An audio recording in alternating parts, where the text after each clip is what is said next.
Assalamualaikum sahabat suatu kisah. Alhamdulillah, kita berjumpa lagi di channel ini. Sholawat serta salam selalu kita curahkan kepada junjungan alam, yakni baginda Nabi Muhammad SAW. Tuliskanlah hajat kalian di kolom komentar, dan bersama-sama kita berdoa, agar semua yang kita inginkan segera terwujud, amin. Setiap orang memiliki garis takdirnya masing-masing, baik itu rezeki, jodoh, maupun kematian. Tak bisa dipungkiri, semua itu sudah diatur oleh Yang Maha Kuasa, Allah Subhanahu wa Ta'ala. Mungkin kita pernah melihat bahwa, meskipun sebagian besar orang bekerja keras untuk mendapatkan rezeki atau kekayaan yang berlimpah, kenyataannya masih banyak yang belum mampu meraih keinginan mereka. Di sisi lain, ada beberapa golongan yang justru dikejar oleh rezeki dari manapun asalnya. Mereka adalah orang-orang yang seolah-olah dijamin rezekinya oleh Allah Subhanahu wa Ta'ala. Sebagaimana dijelaskan dalam Quran Surah At-Talaq ayat 3, Allah Subhanahu wa Ta'ala berfirman, "Dan memberinya rezeki dari arah yang tiada disangka-sangkanya. Dan barang siapa yang bertawakal kepada Allah, niscaya Allah akan mencukupkan keperluannya. Sesungguhnya Allah melaksanakan urusan yang dikehendakinya. Sesungguhnya Allah telah mengadakan ketentuan bagi tiap-tiap sesuatu." Dari ayat tersebut, dijelaskan bahwa barang siapa yang bertawakal kepada Allah, niscaya Allah akan memberi jalan keluar dan rezeki dari segala arah yang tak pernah kita sangka-sangka datangnya. Lalu, siapa dan apa ciri-ciri orang yang selalu dikejar-kejar rezeki tersebut? Tonton videonya sampai selesai untuk mengetahuinya. Yang pertama adalah orang yang suka berdoa dan selalu berusaha. Berdoa dan berusaha merupakan satu paket yang tidak bisa dipisahkan ketika kita meminta sesuatu kepada Allah Subhanahu wa Ta'ala. Sangat mustahil bagi seseorang yang hanya berdoa tanpa berusaha untuk mendapatkan apa yang diinginkannya dalam doanya.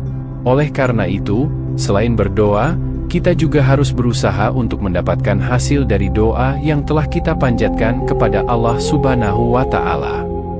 Sebagaimana sebuah ungkapan, menjada wajada, yang artinya, barang siapa yang bersungguh-sungguh akan menemukan hasil yang diinginkan. Ungkapan ini mengingatkan kita bahwa doa harus diiringi dengan usaha nyata. Hanya dengan menggabungkan keduanya, kita bisa meraih apa yang kita cita-citakan dan harapkan. Ketika kita berdoa, kita memohon kepada Allah untuk memberikan jalan dan kemudahan. Namun, dengan berusaha, kita menunjukkan kesungguhan dan keseriusan kita dalam meraih tujuan tersebut. Allah Subhanahu wa Ta'ala menyukai hambanya yang berusaha keras dan tidak hanya berpangku tangan. Marilah kita selalu berdoa dengan sungguh-sungguh dan berusaha semaksimal mungkin. Dengan kombinasi doa dan usaha, insya Allah, segala hajat dan kebutuhan kita akan tercapai, dan rezeki akan datang dari arah yang tidak disangka-sangka, amin ya robbal alamin. Yang kedua adalah orang yang suka bersedekah. Seperti yang kita tahu, bersedekah merupakan hal yang sangat terpuji. Dengan memberikan sedikit harta dari penghasilan kita, secara tidak langsung, kita telah membantu banyak orang. Doa orang yang teraniaya sangatlah mustajab di hadapan Allah Subhanahu wa Ta'ala. Mungkin saudaraku semuanya sudah mengetahui, bahwa apabila kita bersedekah dengan ikhlas, maka Allah Subhanahu wa Ta'ala akan menggantinya berlipat-lipat, baik di dunia maupun di akhirat kelak. Hal ini dijelaskan dalam Quran Surah Al-Baqarah ayat 261. Perumpamaan nafkah yang dikeluarkan oleh orang-orang yang menafkahkan hartanya di jalan Allah adalah serupa dengan sebutir benih yang menumbuhkan 7 bulir. Pada tiap-tiap bulir ada 100 biji. Allah melipat gandakan ganjaran bagi siapa yang Dia kehendaki. Dan Allah Maha Luas karunia-Nya lagi Maha Mengetahui. Sahabat beriman yang dirahmati Allah, pertanyaannya, bolehkah kita bersedekah dan berharap Allah Subhanahu wa Ta'ala mengganti sedekah yang kita keluarkan dengan kekayaan di dunia? Jawabannya itu boleh-boleh saja, selama kita mengharapkannya hanya kepada Allah Subhanahu wa Ta'ala dan bukan mengharap supaya ada seseorang yang memberikan kita kekayaan setelah kita bersedekah. Hal ini tidak dianjurkan karena kita telah berharap kepada sesama makhluk ciptaan Allah Subhanahu wa Ta'ala. Sedangkan Allah Subhanahu wa Ta'ala telah memerintahkan untuk tidak menggantungkan diri kepada sesama makhluknya, karena itu menandakan kita telah menyekutukan Allah dengan sesuatu. Yang ketiga adalah orang yang sering membaca Al-Quran, terutama surah Al-Waqiah. Surah Al-Waqiah memang dikenal memiliki keutamaan dalam hal mendatangkan rezeki atau nikmat. Dalam hadis Ibnu Adi disebutkan bahwa kita sangat dianjurkan untuk mengajarkan surah Al-Waqiah kepada istri, keluarga, dan anak-anak kita. Karena surah tersebut merupakan surah yang mampu menderaskan rezeki bagi siapapun yang mengamalkannya. Membaca dan mengamalkan surah Al-Waqiah secara rutin, diakini dapat membuka pintu rezeki dari berbagai arah yang tak terduga. Tidak hanya itu, surah ini juga dipercaya mampu memberikan ketenangan hati dan menjauhkan kita dari kesulitan finansial. Oleh karena itu, menjadikan surah Al-Waqiah sebagai bagian dari rutinitas harian kita adalah langkah yang sangat dianjurkan demi mendapatkan keberkahan dan kemudahan dalam rezeki. Semoga kita semua termasuk orang-orang yang rajin membaca Al-Quran dan mendapatkan manfaat serta keberkahan dari setiap ayat yang kita baca. Amin ya Rabbal Alamin. Yang keempat, adalah orang yang gemar bersyukur. Tidak bisa dipungkiri lagi, bahwa apabila kita selalu bersyukur setiap saat, baik ketika mendapatkan rezeki berupa harta benda, kesehatan, atau bahkan ketika diuji dengan sakit, kita tetap bersyukur. Insya Allah, Allah Subhanahu wa Ta'ala akan menambah nikmat kita dan dengan kuasanya akan mengangkat penyakit dalam diri kita. Dalam Quran Surah Ibrahim ayat 7, Allah Subhanahu wa Ta'ala berfirman, "Dan ingatlah juga tatkala Tuhanmu memaklumkan, sesungguhnya jika kamu bersyukur, pasti kami akan menambah nikmat kepadamu, dan jika kamu mengingkari nikmatku, maka sesungguhnya azabku sangat pedih." Dari ayat tersebut, sudah jelas dikatakan bahwa barang siapa yang sering mensyukuri nikmat yang diberikan Allah Subhanahu wa Ta'ala, maka Allah akan menambah nikmat untuknya. Namun, jika kita mengingkari nikmat yang diberikan Allah Subhanahu wa Ta'ala, maka Allah akan mengazab orang tersebut dengan azab yang sangat pedih. Oleh karena itu, teruslah bersyukur dalam segala kondisi dan lakukan setiap hari. Insya Allah, nikmat kita akan terus ditambah oleh Allah Subhanahu wa Ta'ala. Amin ya Rabbal Alamin. Yang kelima, adalah orang yang selalu tawakal kepada Allah Subhanahu wa Ta'ala. Secara harfiah, tawakal adalah berserah diri dan menyandarkan hati hanya kepada Allah Subhanahu wa Ta'ala. Orang yang tawakal merupakan orang yang sangat yakin seyakin-yakinnya bahwa hanya Allah Subhanahu wa Ta'ala yang dapat memberi, memberikan, dan mencegah.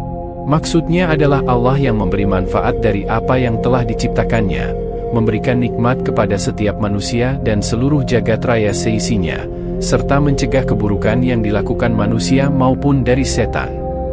Dari Umar bin Khattab radhiyallahu anhu, Rasulullah Shallallahu alaihi wasallam pernah bersabda, "Seandainya kalian sungguh-sungguh bertawakal kepada Allah, sungguh Allah akan memberi kalian rezeki, sebagaimana Allah memberi rezeki kepada seekor burung yang pergi dalam keadaan lapar dan kembali dalam keadaan kenyang." Hadis riwayat Ahmad, At-Tirmidzi, An-Nasai, Ibnu Majah, Ibnu Hibban, dan Al-Hakim. Dari hadis tersebut, sudah sangat jelas dikatakan bahwa seekor burung saja, Allah Subhanahu wa Ta'ala sudah menjamin rezekinya, apalagi kita sebagai manusia yang mau bertawakal hanya kepada Allah Subhanahu wa Ta'ala. Insya Allah, rezeki tidak akan pernah putus diberikan oleh Allah Subhanahu wa Ta'ala kepada kita. Orang yang bertawakal memiliki keyakinan kuat bahwa semua yang terjadi adalah atas kehendak Allah. Mereka percaya bahwa Allah akan selalu memberikan yang terbaik, baik itu berupa nikmat maupun cobaan. Tawakal bukan berarti pasif tanpa usaha, tetapi merupakan kesadaran bahwa setelah berusaha sekuat tenaga, hasil akhir diserahkan sepenuhnya kepada Allah. Dengan tawakal, hati menjadi tenang, karena kita tahu bahwa Allah yang Maha Kuasa mengatur segala urusan kita. Marilah kita senantiasa bertawakal kepada Allah Subhanahu wa Ta'ala dalam setiap aspek kehidupan kita. Dengan tawakal, insya Allah, rezeki dan keberkahan akan selalu menyertai kita. Amin ya Rabbal Alamin. Yang keenam adalah orang yang sering beristighfar. Istighfar merupakan salah satu usaha batiniah kita, untuk memohon ampunan kepada Allah Subhanahu wa Ta'ala atas segala dosa yang kita perbuat. Lalu, apa hubungannya dengan selalu dikejar rezeki?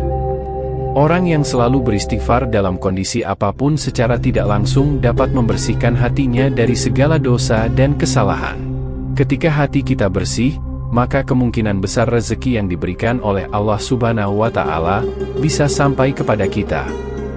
Dalam Quran Surah Hud ayat 3, Allah Subhanahu wa Ta'ala berfirman, "Dan hendaklah kamu meminta ampun kepada Tuhanmu dan bertaubat kepadanya, jika kamu mengerjakan yang demikian, niscaya Dia akan memberi kenikmatan yang baik terus-menerus kepadamu, sampai kepada waktu yang telah ditentukan, dan Dia akan memberikan kepada tiap-tiap orang yang mempunyai keutamaan balasan keutamaannya.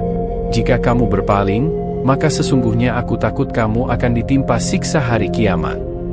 Sahabat beriman yang dirahmati Allah, marilah kita semua mulai membiasakan untuk terus beristighfar, supaya hati kita menjadi bersih dan kita bisa mendapatkan nikmat yang Allah Subhanahu wa Ta'ala janjikan. Karena kita semua tahu, Allah Subhanahu wa Ta'ala menyukai orang-orang yang berhati bersih. Dengan membersihkan hati melalui istighfar, kita membuka pintu rezeki dan keberkahan yang Allah telah siapkan untuk kita. Amin ya Rabbal Alamin. Wallahu a'lam bishawab, semoga video ini bermanfaat. Mohon maaf atas segala kekurangan dan kesalahan, karena kebenaran berasal dari Allah. Sedangkan, kesalahan datang dari keterbatasan manusiawi saya. Sampai jumpa di video menarik dan bermakna lainnya. Saya akhiri.